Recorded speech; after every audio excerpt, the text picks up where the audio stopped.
let's start with a couple of really interesting studies. When you do research to do a doctorate, a dissertation, you start uncovering these kind of studies that really inspire.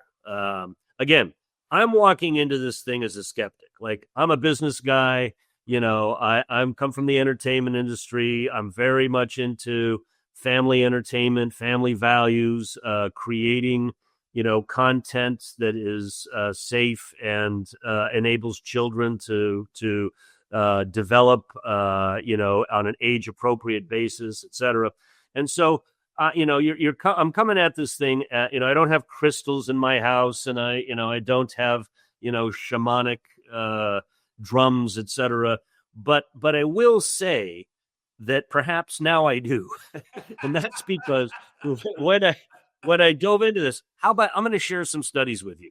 So early studies in the area of intention included some very basic concepts. And for those people out there, who are kind of scratching their heads, these studies will be very impactful. Number one, so let's just say that if you and I walked into a room that measured our energy, we would see kind of an orange reddish field around our bodies. All of us emit energy. All of us create energy in order for our hearts to work and our minds to work and our muscles to work, right?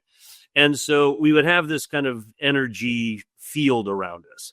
And if we concentrated on setting an intention, especially an emotive, compassionate intention, versus a negative one, the energy field would actually increase. Okay, that's just a fact. I mean, those studies are very common. Now, if you take someone who's a practiced intentionalist, a practiced energist, like a shaman, and you put them in that same energy room, their initial energy level would be significantly higher. In fact, it may be 1,000, 2,000 meters higher. And as they send intention versus when we send intention, the power of their energy is often as much as 10,000 times more powerful. And that makes sense to me. Why? Because, I could run a marathon right now, but I'd probably die at, mile 8.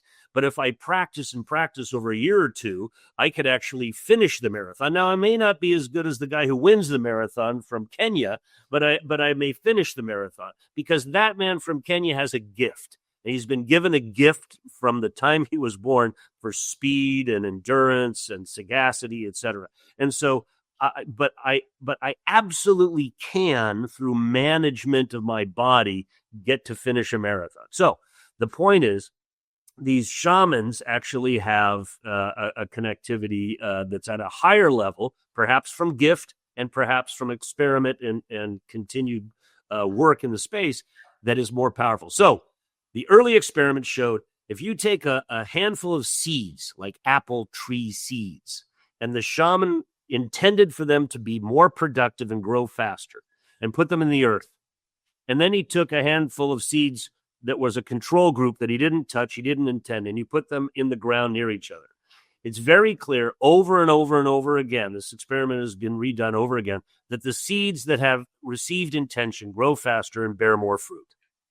So with the advent of entanglement and the thought of entanglement, this experiment was conducted remotely. And so the idea is that the shaman is sitting, let's say, in Los Angeles, California, and the person holding the seeds is in Australia.